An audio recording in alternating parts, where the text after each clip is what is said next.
Hello and welcome to Grouchy Old Geeks, episode 53. My name's Steve. No, it's not. Why did I do that? That's a first. Yep. Oh, yeah, I should have told you for Christmas I changed my name. Excellent. I'll change mine too. Hello and welcome to Grouchy Old Geeks. One day I'll get back at this. Take three. I'm giggling now. Hello and welcome to Grouchy Old Geeks, episode 53. My name's Scott. Oh dear. Got the giggles.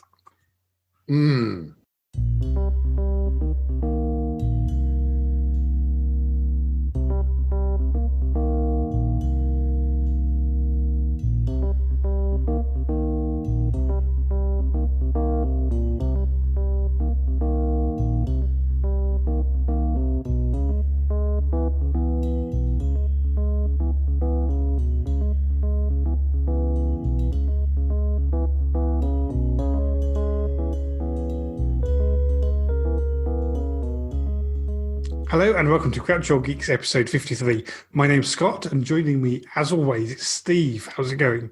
Hello and welcome to 2021. So the year far, that's hopefully better than 2020. Well, I was going to say, so far, identical to 2020.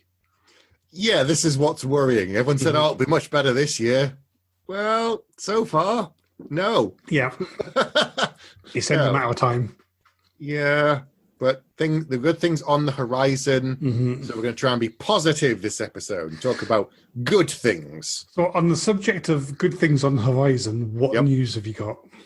I'm actually starting with some bad news. But I'll lead into good news. Okay. I'll lead there. Okay, so a while ago, they discussed a remake for television of The Equalizer, having just done two films with Denzel Washington of The Equalizer, which were quite good, quite enjoyed them, quite interesting. They then announced that Queen Latifah would be in a new version of The Equalizer on TV. They've now released the trailer of that, and she is playing Robin McCall, an ex-CIA agent who's trying to live a quiet life as a person for hire to help the innocents in need. And I have watched the teaser for it. Yeah, so have I. What's your thoughts? Honestly, it might as well just have been a blank screen with no sound for the teaser, because I just don't care. I find it difficult to imagine that anybody cares other than Queen Latifah, who I assume is getting paid a truckload of money to do it. I would think so, yeah. Yeah. So, you know, going back to, I'm guessing, the 80s, I thought Edward Woodward was great in it. I thought, you know, despite loving Edward Woodward, I thought Denzel did an amazing job in the two movies. And we just don't need Queen Latifah messing it all up for us, to be honest. I wish they'd just done something a bit different. I wish they'd moved it on and not used the same formula, or they'd changed it or something, or given it a new name. Compare it to this. So this is connected. I know it's a different bit of news, but it is something that's very similar in a way. There's a new TV series coming from ABC called August Snow. Keegan-Michael Key, who's a comedian but also done some drama stuff, is playing a distinguished military officer and former detective who grew up in Detroit's Mexican town. Drummed out of the force for conspiracy, he wins a wrongful dismissal lawsuit on his way out. Years later, he returns home to reconnect with his roots, and he starts facing enemies on both sides of the law as a private investigator. Yeah, sounds great. Sounds great. Yeah. You know, with a group of misfits to help him solve cases. If you were going to get Queen Latifah, and if you were going to do something that's similar to The Equalizer, don't do that. Do this. Do something different. Give it a new name. Give it a new character name. Do it something slightly different. This is actually based upon a series of books. So there again, it's different source material. Just do that. Don't do the same thing over and over again. and just change the characters ever so slightly, because that's just lazy and boring, and I have no interest in it at all. None. Anyway, what good news have you got? So I actually think I have almost exclusively all good news, believe it or not, which is so out of character for me. Excellent. But the first piece of good news is, I think, good news for us, but definitely not good news for EA. And this is the announcement. This is because we're going to be talking about a computer game for our main feature. This is computer game related. So EA, it looks like they've lost their exclusivity deal with Disney to do Star Wars computer games. Right. And just in the same way as in the last episode, we were talking about the huge glut of Star Wars TV shows that are going to be coming out in the next few months. Yeah. I think, to be honest, we're about to hear the same sort of thing about Star Wars computer games. Ah, okay. And which, like the TV shows, some of them I'm sure we're going to be really enthusiastic about.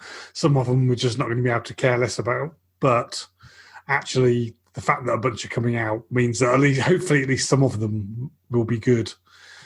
But I think there's a combination of EA's, doesn't have the best reputation in the world, and there's lots of controversy around them for doing things like loot boxes and gambling and the stuff that they do with Battlefront 2. And actually just having one company do it is a little bit of a bottleneck, given that there's 10 new TV shows coming out. Yes. That, opening it up to more companies to do computer games is probably not a bad thing. So I don't think there's been a little bit of games and a few games announced. One open world game that they're doing with Ubisoft. But actually, I think this is the tip of the iceberg, because I think we're gonna hear about loads more Star Wars games coming out. Do you know much about the open world one? Then is it going to be like an MMO type thing? I don't, as far as I know. I'll be honest, I don't know a huge amount about it. Okay. As far as I know, it's not going to be an MMO like World of Warcraft or Knights of the Old Republic or something like that. I think it's going to be single player in the same vein as like Skyrim or Oblivion or Cyberpunk or something like that. Oh, okay. That makes more sense. Yeah. Oh, well, more games, and plus they're also doing an Indiana Jones game that's in development. Well, that was another piece of news that I had. Spoiled it, sorry. Well, no, not at all, because actually one of the things that Disney have announced is, so going back to the 90s, a major game producer was actually part of Lucasfilm. This is LucasArts that I'm talking about, who's responsible for really like classic games like the Monkey Island series, brilliant, and Zack McCracken and Maniac Mansion, and the Indiana Jones adventure games, and Dig, which is based on a Steven Spielberg story, and that a huge bunch of very, very heavily story driven, very, very popular at the time computer games. And the fact that they've decided to resurrect that brand would suggest to me that the reason for doing it is they're planning to do these very, very story-heavy games again, which would only be a good thing. Yeah, well, that's more good news. I mean, it could reach the point where there's so much Star Wars stuff we have a glut and we're just kind of fed up with it. But I'd rather we get to that point than what basically for the last 20 years I know there has been animated stuff, but TV and film there hasn't been. There's just been the prequels, which are awful, and these new ones, which are even worse. So the fact that we're getting more games and more TV shows for the next 10 years or so, quite happy to have a lot of extra stuff and we can just pick and choose. Well, we've talked about this before, right? That we've basically given up the ghost in being able to keep on top of all of these things. We have to. So all that's left is you can just pick and choose all the good stuff and then just let the stuff that you're not interested in go to the wayside. So yeah, let it die. Yeah, so if they do a bunch of stuff that's rubbish, then it's no skin off my nose. If they do, even one thing that's really, really good, which I've got every confidence that they will, then that's good news for me. Yeah, more stuff for us to play, more Mhm. interesting and fun games that are not that are different and new and story driven and character driven. That'd be great. Mhm. We mentioned this the other day. Next bit of news is that as Marvel, we said, are releasing a lot of new TV shows. And in talking it over with you and some of the others, we realized there are only actually two that are brand new in terms of they're not a spin-off from existing film from the Marvel universe. And the Mhm. two shows are Miss Marvel, which is based upon the comic of the same name, and Yeah. also Moon Knight. Yes. And there's a bit more casting announced recently, in which they confirmed that Oscar Isaac is still in talks for the main role. They haven't confirmed it, but someone on the crew apparently said he was working on it. But that's just someone Mhm. running their mouth. But they've announced who the showrunner is. They've announced some of the other casting. We don't know when it's going to start filming yet because of COVID and everything else. But it's supposed to be filming this year. In which case, if that happens, my guess is it will air next year on Disney Plus. Mhm. So which I'm quite excited about because he's more of an urban character than some of the others. You know, whether it's a Captain America or Iron Man or something like that. But he's not a basic street level character. There's more to him. There's a lot more weirdness in there. So it'll be interesting to see what they do there. And then if that character appears in films or anywhere or other TV shows. Yeah, it's really interesting. Funnily enough, before I came online, I was looking at an Oscar Isaac interview on YouTube that I think he Yeah. did quite recently, and he was basically saying, Star Wars was really great, but I'm an actor. I want to do proper acting stuff rather than Star Wars was a great experience, but there's a huge team involved in it, and I want to do sort of more down to earth things. And then the interviewer said, do you think you'll ever do anything in the Star Wars universe again? And his response was, well, I might want to buy a new house. And Wow. so he was completely dismissing, he was basically saying, I would do it for the money, but other than that, not for the art. no. Yeah. And interesting that we're talking about Marvel TV shows, because as of recording, definitely not as of this going out, so it'll already have happened. But we're recording this on Thursday, the 14th of January, and I think it's tomorrow. Yes, WandaVision comes to Disney Plus. that's right. Which, I know very little about the characters. I know very little about the universe that is set in, but it at least looks interesting to me. It could well be rubbish, but I'm just happy that they're trying to do something different and interesting. Yeah. It looks quite good. It's loosely based upon the characters from the films, from the comics, and also from a series of two trade paperbacks called Division, written by Tom King. Mm-hmm. And they've merged all of these three ideas together to create a slightly different story. But yeah, it's got Scarlet Witch and the Vision living in a sort of suburban life, pretending to be an ordinary couple, but there are cracks in the reality from the trailer, and there's something else going on, and that's about as much as you can gather, which is fine. You don't want too much in a trailer that gives you the whole story these days, which can happen. But there you go. Next bit of news I've got is about a new TV show based upon a series of fantasy novels that's coming. Okay. So we've had new Lord of the Rings TV shows in development, new Game of Thrones. We've already got The Witcher. They're doing a spin-off from The Witcher. Season 2's filming. You've got apparently a Wheel of Time TV series that's in development based upon the 14-book, I think it is, 12, 14-book series, Wheel of Time by Robert Jordan, who passed away and other people took over. Now announced in the last day or two is that they're going to develop a TV series based upon the Powder Mage trilogy by American author Brian McClellan. These books were originally published starting in 2013 by Orbit, and they've announced that Joseph Malozzi is going to be the showrunner, and he's been a showrunner for some Hulu sci-fi shows, and he's going to adapt these novels for television. Cool. Mm. Yeah, do we know where it's going to end up? Not yet, not that I'm aware of. I don't know if it's going to be on Hulu or not. No, but it's going to be a 1 hour drama as opposed to a half-hour drama.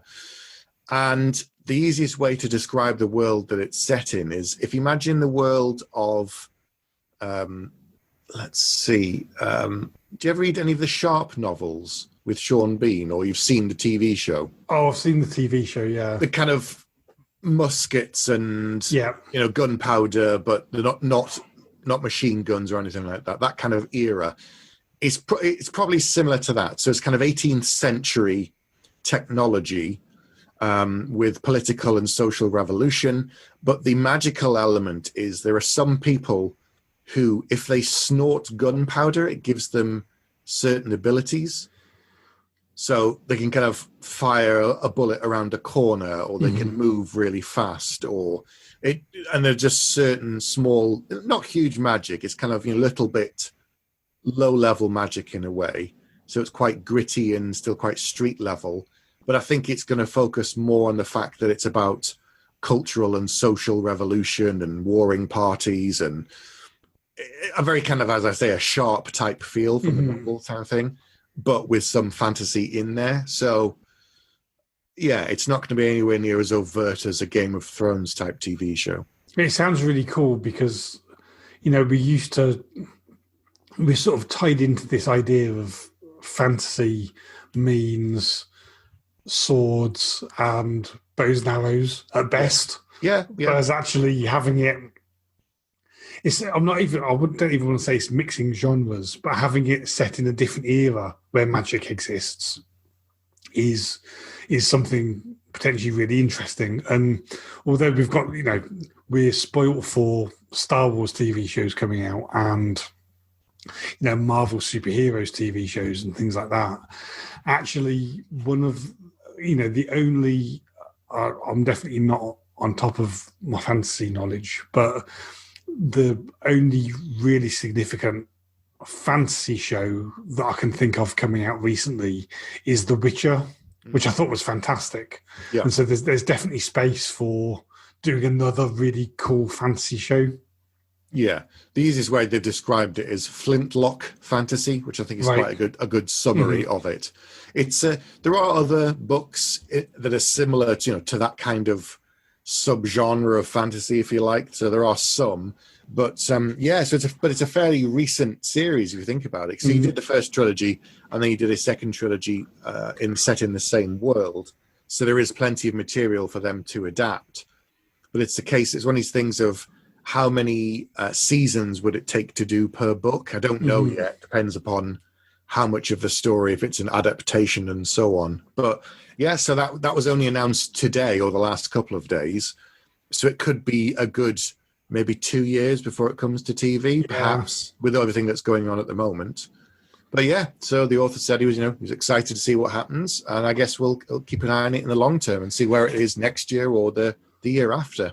Cool, yeah. So I've got one more piece of news, Go on. which is actually about a new TV show coming out, and I've seen the trailer for it, and the trailer looks amazing, but the fact that it even exists took me completely by surprise, and I must have not been paying attention. So we've talked in the past that I think both your favourite novel and mine is Dune, by Frank Herbert. And for me, I don't think we've ever talked about these books before, but for me, probably coming in second place is the Foundation series by Isaac Asimov. And they've done, unfortunately, it's coming to Apple TV, and that essentially means, it's off the table for me. But they've done a trailer for the Foundation series as a set of TV shows, and I until I looked at the trailer today, and the trailer's brilliant, and it looks like they're quite a long way into doing it. I had no idea that they were doing this at all. It came as a complete surprise. Yeah. Which really surprised me because, like I say, I absolutely love the books, and I try and keep knowledgeable about these things. But this came from nowhere, as far as I can tell. But the trailer for it is absolutely fantastic. Do we know when it's coming out? Is it this year? No, I tried to find that, and actually, even though I say the trailer itself looks quite mature and well finished, some of the stuff that they've got in this teaser is like behind the scenes things, which makes me think that it's still in production then. Yeah. Okay. So I don't know when, but at some point it looks like we're going to get to see a high budget Foundation series, which is brilliant. Yeah, wow. And also a much better decision than trying to do it as a film, because it's very long. It's set over an extremely long period of time. If you're just trying to do all the books, you're talking, a time span of thousands of years with completely different sets of characters. And it's very, there's, unless they try and shoehorn it in, there's no action in it. It's a very sort of cerebral, talky kind of a thing. So TV is the perfect place for it. Well, yes, absolutely. And we also said, I think, on a previous episode that we're getting a Bene Gesserit TV series that's been developed by Denis Villeneuve as well. So we are going to be very spoilt for TV in the near future. It makes me wonder what the future of cinema will be. It's not going anywhere. I know it's not going to disappear, but it might be that cinema becomes the domain of the really big blockbuster, big bombastic type film, and the things that require a bit more kind of cerebral, a bit slow and steadier might end up being just video on demand rather than go out and see it. Yeah, I think you're absolutely right. I think the cinema is going to become the home of the huge blockbuster, and anything else is just going to go straight to TV. Yeah. Well, once things return to some semblance of normality later this year or next year, I think we'll have a better idea. But until then, it's very much a guessing game for everybody in most industries, never mind TV and film and cinemas. That's all the news I have. Shall we go on to the main feature? Yeah, let's go for it.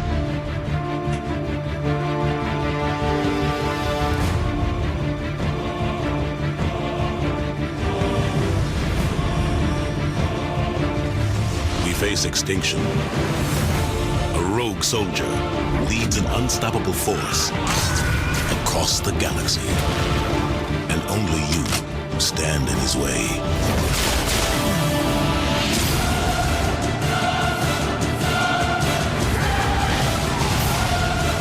Don't you understand? You've lost. Everyone you know and love, everyone you will all die. Let's finish this! Join us. Is submission not preferable to extinction?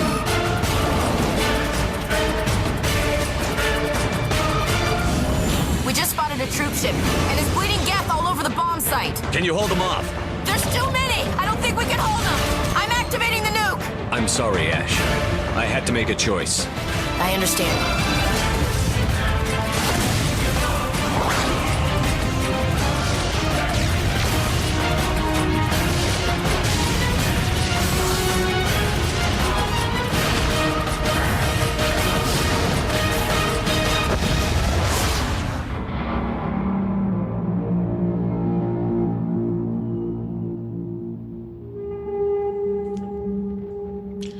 Hello and welcome back. For our main feature today, we're actually going to be talking about a video game or a computer game, something we've not really done before. And the reason we wanted to do this is because they've announced very recently they're going to be relaunching it in a sort of they're remastering the version of this trilogy, I believe. And based upon that and both of our love of the games, we thought we'd talk about it. And I'm actually doing a replay of this trilogy of games at the moment. And this is Mass Effect, which was developed by BioWare, amongst other studios. And it's all focused around the character of Commander Shepard. Yes, I know you're doing a replay at the moment, but Yes. when did you first play this? Was it back in 2007 when it came out, or was it more recent than that? Much more recently, probably only about 6 or 7, probably about 6 years ago, Right. I became aware of it. It was like most things, I was on Steam, which is the sort of new, it's the iTunes for games at the moment, really. And I'd be looking for a new kind of game, and I'd seen lots of comments about it, and I watched some videos and thought, oh, looks interesting. And then the first game was on a deal. So I thought, oh, go on, then I'll try it, and I absolutely loved it and completed it. I looked at it. I think it took me 24 hours of gameplay to finish the first game. And I thought, oh, it's brilliant. So then I had to find the second game, and that was on a deal. It took me a lot longer to do that. And then the third one was not on a deal. So I just bought it anyway. Right, fair enough. I was like, I need to play it. Yeah. I need to see what happens next. And I played that and finished that. And I kind of forgot about it. Then they launched Andromeda, which was okay, but had a really poor reception. Really poor reception. And I started replaying it just over Christmas. But when did you first become aware of it? So the first time I played it was when I was coming down off of my World of Warcraft addiction. Yes. And I decided to stop playing World of Warcraft. And I remember Mass Effect was the first game that I picked up after World of Warcraft. Wow. But I played it as if it was World of Warcraft. So I was running around picking up missions left, right, and center, not even reading the mission description, not paying attention to any of the dialogue or anything like that. Right. Just running around trying to polish off missions as quickly as I could. Fortunately, I realized pretty quickly that this was a stupid way of playing Mass Effect. Yeah. And I just stopped playing it. And then what my first sort of proper playthroughs was, I was going to say this year, it was actually last year in 2020. Yeah. So actually, interestingly, when the lockdown happened in the UK in March, I had more time on my hands, and I actually decided to pick up Mass Effect. So I played back-to-back Mass Effect 1, 2, and 3. And this was really my first time in experiencing them properly. Because the first time round, I didn't get very far through before I wisely ditched it. And I didn't pay attention to the stuff that I did play. So it's still, it's relatively recent in my mind. And interestingly, I think it's cool that they're choosing, because computer graphics and effects and things like that have moved on massively, but actually I think the game is so solidly designed that when I played it less than a year ago for the first time, it didn't appear dated to me at all. No It's such a solid game in terms of character, story, plot, relationships within the world building, that it all hangs together so well that you don't mind that it doesn't have the latest graphics and stuff, because the production values and everything else are so high. And actually, I'm sure there's an exception to this, but it's one of the few games that I can think of where the characters and the storyline and the plotting is to me easily on a par with the best of TV and the best of movies. I found it an absolutely compelling universe and storyline, and I was, obviously I enjoyed the computer game part of it, but the thing that kept me going was just wanting to pursue this story and finding out what happened. Yeah, because I mean, there have been other franchises where characters move from one to the next and the same characters come back and this sort of stuff. But never have I seen a game series that's so well integrated. And it's not just a case of the same characters pop up and they go, oh, hello, yes, and then you carry on. In other franchises, when that happens, it would be as if you'd never met them before. But in this, you could port your character over from the first game to the second and the second to the third. But in addition, the choices you made in the first game were carried over into the second. And without spoiling anything too much, there are certain certain decisions in the first game where if you go left, someone dies. If you go right, someone else dies. So then when you get to the second game, that character isn't there. They're just not there. And you have to face the repercussions of the good or bad decisions that you made. And I'd never seen that before in a franchise. Never. Yeah, it's very, very cleverly done. And I'm sure somebody's done this on YouTube already. But you could cut it together. You know, you could cut all the cutscenes together and it would make an absolutely compelling movie. It's the whole thing is brilliantly done, really well acted, really, you know, the way that they do the shots and everything like that, and the whole storyline and the universe itself is really, really interesting. It feels like it's only a matter of time before somebody tries to turn it into a TV show, and it will lose out because actually the nature of it, and like you say, the impact of the decisions that you make have knock-on effects through the whole trilogy, and it's just absolutely incredible. Yeah. Well, we should talk about some of the people involved that lend the voices to the characters, because the voice cast is amazing for these games. I mean, you know, you have some really, really big actors. I mean, in the first game, I'm not saying they were bad. All of them were absolutely fantastic.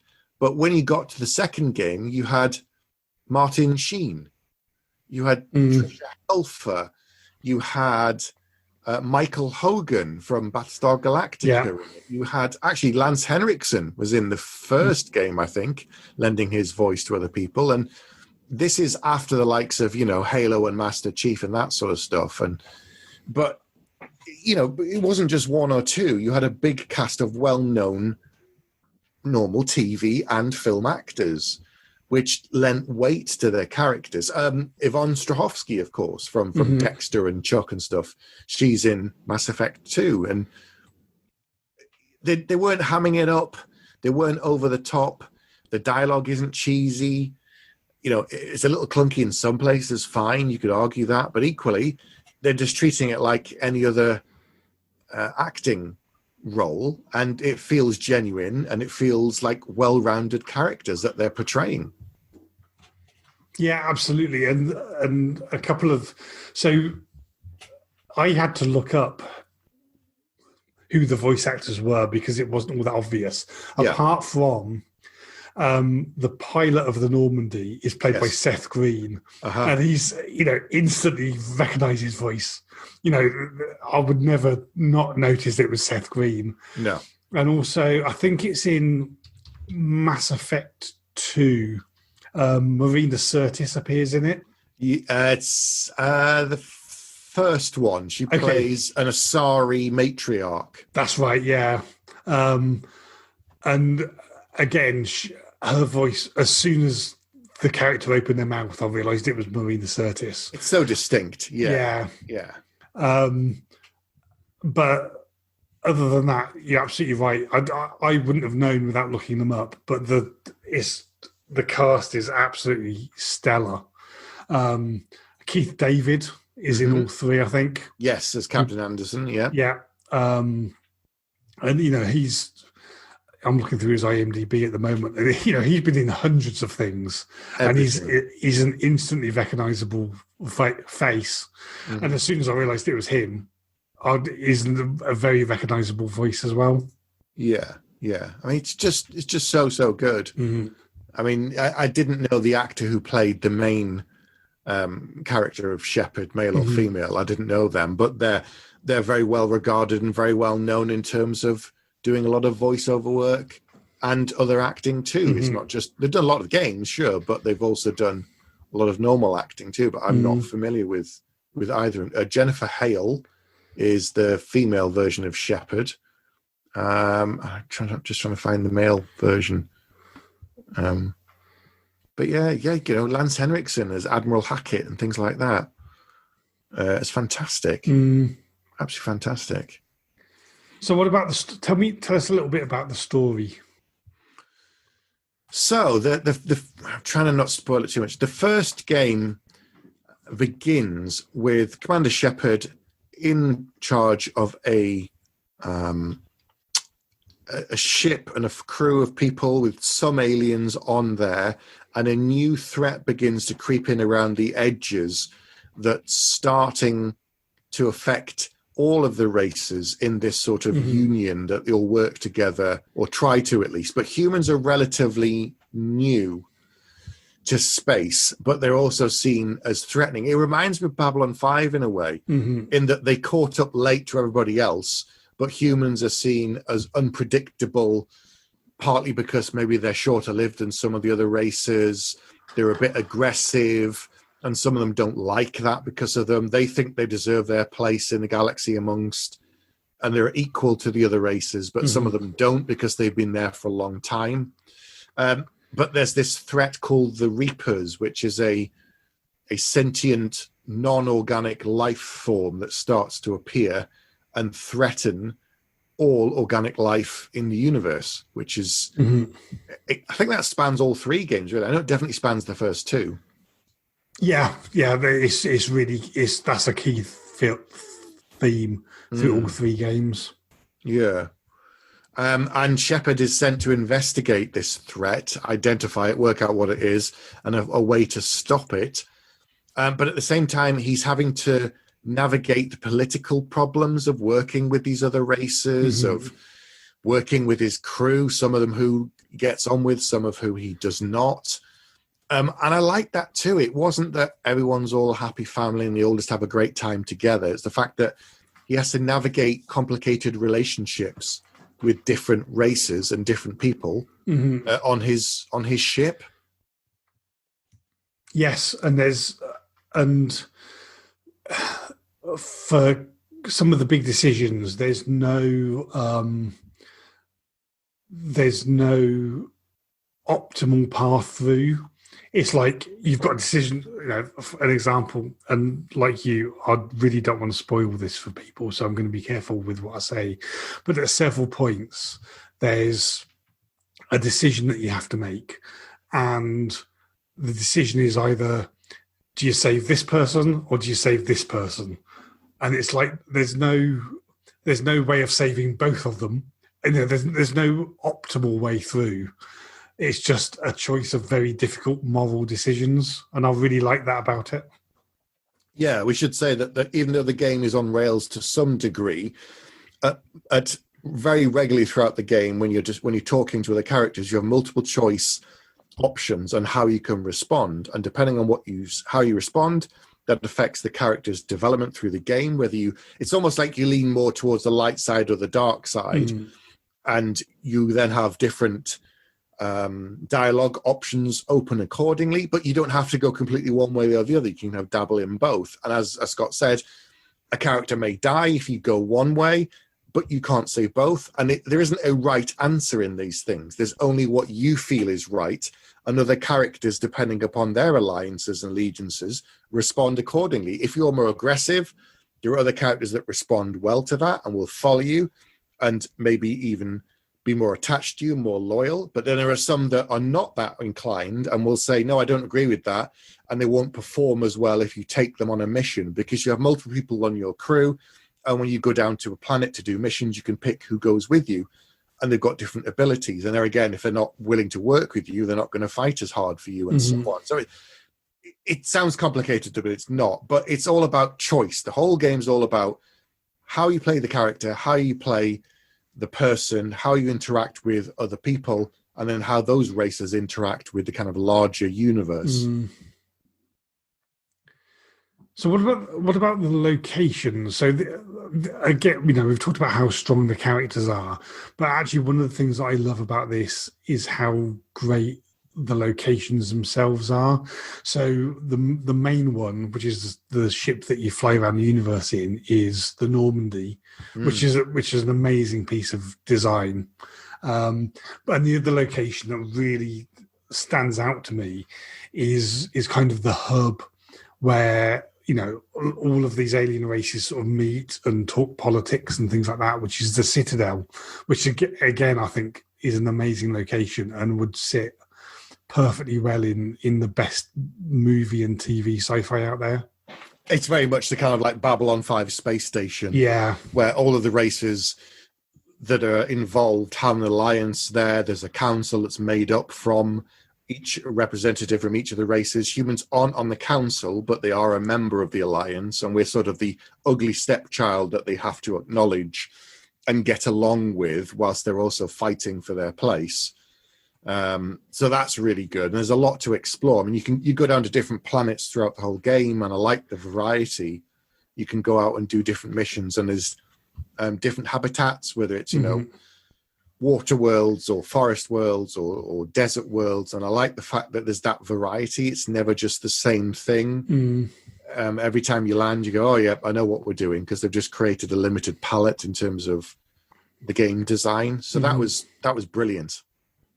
How did you play the character of Shepard? Which way did you tend to lean more? Were you more forgiving of them being quite aggressive and rude to humans, or did you just kind of go with the flow? I tended to, I think there was, I don't think I really went either way. I think I sort of mixed things up a little bit. I think I kind of went in both directions.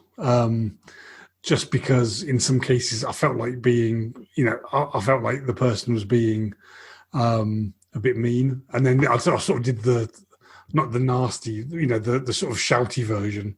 And then in some cases I felt merciful. So it may have been to do with how good or bad a day I was having. But there's definitely a strong variety there in the dialogue options that you can...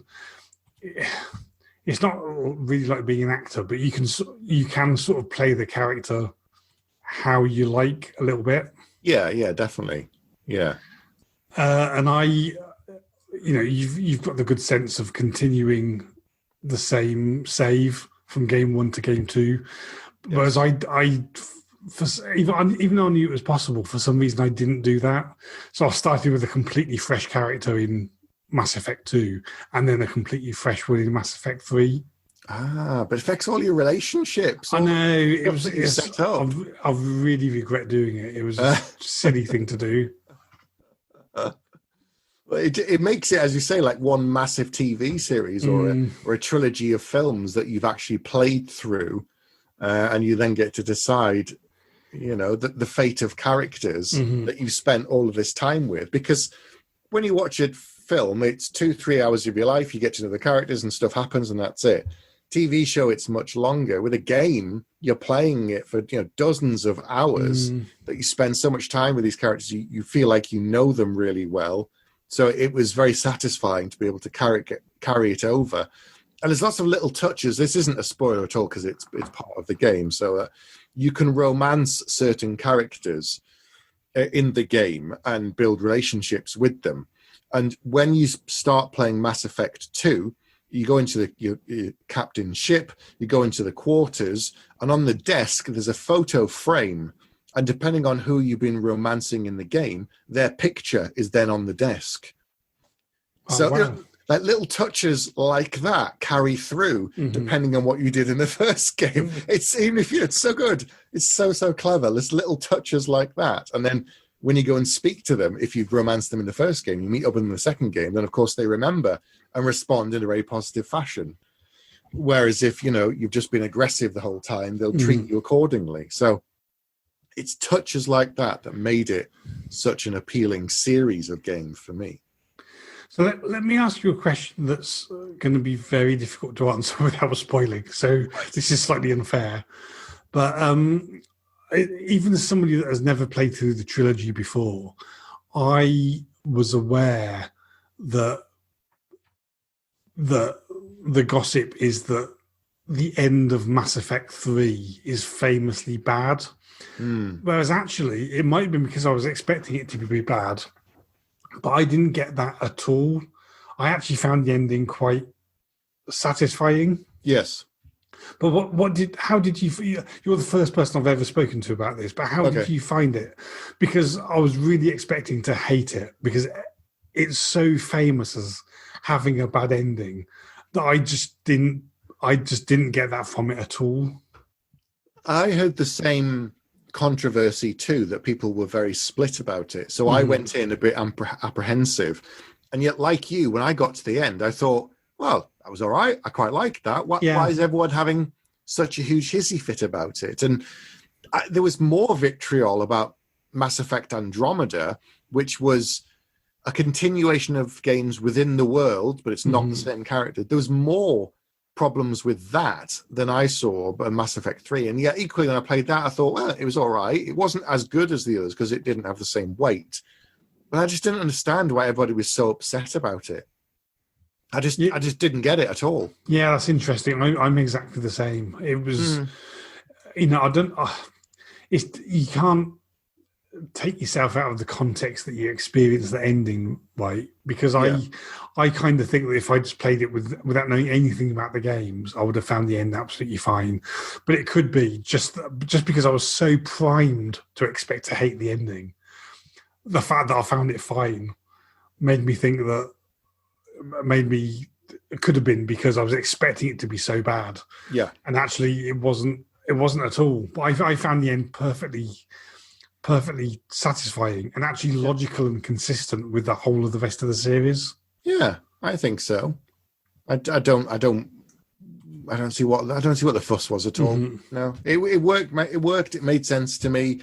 It tied things up in a fairly satisfying way. If you want to talk about unsatisfying endings, look at the end of Battlestar Galactica. That was way worse than this, and that didn't get nearly as much controversy. Although I didn't like that at all. At least they planned this game as opposed to Battlestar. So no, I don't get what the fuss was. No, it was good. It was really good. And as we said at the start of this, they're now releasing a sort of updated version with better graphics and so on. It's coming out later this year, I think. Yeah, I think so. I did look for a date for it. I didn't actually probably not released it yet, have they? But like I say, that actually, games, because game technology moves on so quickly. Yeah. That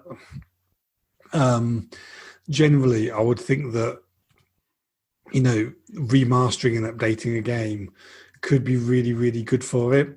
But it just didn't feel aged to me at all. And I'd be interested to see the new version. But they, even if they update the graphics, they need to keep the Normandy looking like the Normandy and the Citadel looking like the Citadel and things like that. Yeah. Because if they completely change them, then that would be really difficult for me to get on board with. But even the old version of the game, which presumably you can pick up quite cheaply now, yes, just didn't felt dated to me in the slightest. No. So the new version is called Mass Effect Legendary Edition. It was announced in November 2020, and they've said it's going to be released in Q1 of 2021.